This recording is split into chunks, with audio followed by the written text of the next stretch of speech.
যুগে যুগে ওসমান হাদিরা ঘরে ঘরে জন্মায় না, ওসমান হাদিরা জেলায় জেলায় জন্মায় না, প্রতি বছর জন্মায় না, কিন্তু এরা আমাদের যুবকদের জন্য শিক্ষা, আমাদের সবার জন্য শিক্ষা, অনুপ্রেরণা।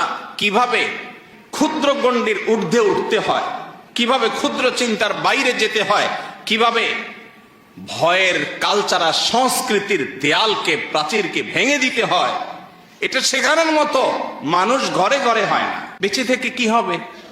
বেঁচে থেকে কতকাল বাঁচতে পারবো? 1000 বছর তো বাঁচতে পারবো না, মরতে তো হবেই। তাহলে সে মৃত্যুটা কেন গৌরবের মৃত্যু হবে না?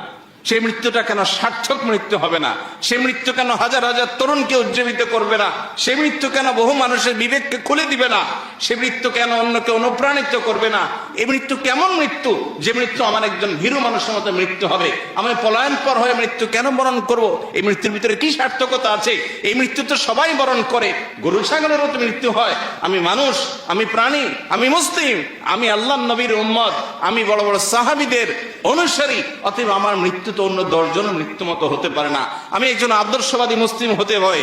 আমার চোখের মুখে থাকবে স্বপ্ন, আমার চোখে মুখে থাকবে দুনিয়া জয় করার স্বপ্ন, আমার চোখে মুখে থাকবে অন্যায়ের বিরুদ্ধে কথা বলার স্বপ্ন, মাজলুম মানুষের পক্ষে কথা বলার স্বপ্ন, অন্যায় অনাচারের বিরুদ্ধে কথা বলার স্বপ্ন।